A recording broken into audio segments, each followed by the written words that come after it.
Hi, I'm Jackie Priest, and I am going over second grade with integers, and I have chosen a lesson plan that did integers with addition and integers with subtracting.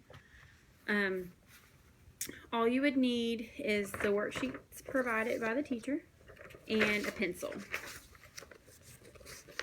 or two colored pencils, and I'll show you why. Before working on the worksheet, I would, as a class by whole, go over any questions they may have.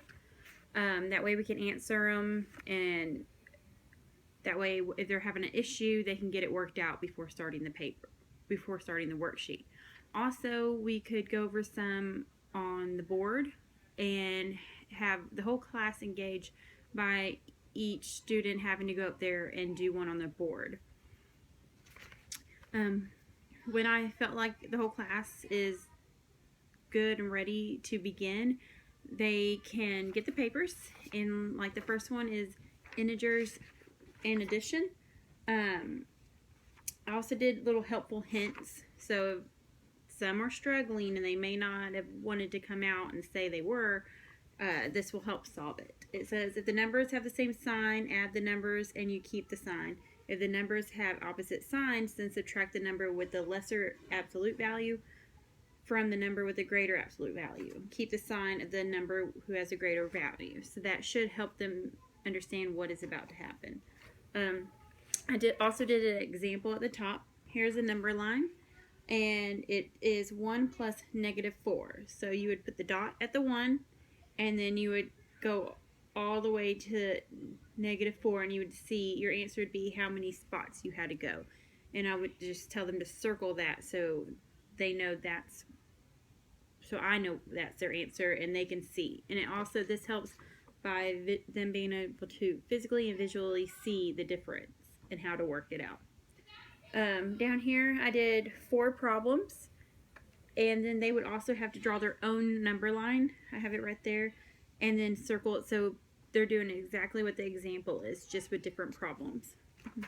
And then down here I have a word problem, and it's about a bank account, and so that again shows them in real life that these are issues that you deal with when having a bank account or balancing a checkbook.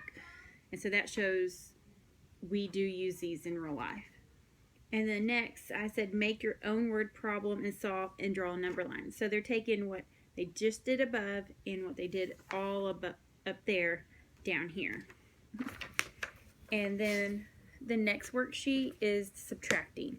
So it's exactly the same as the addition. You're just subtracting instead of adding.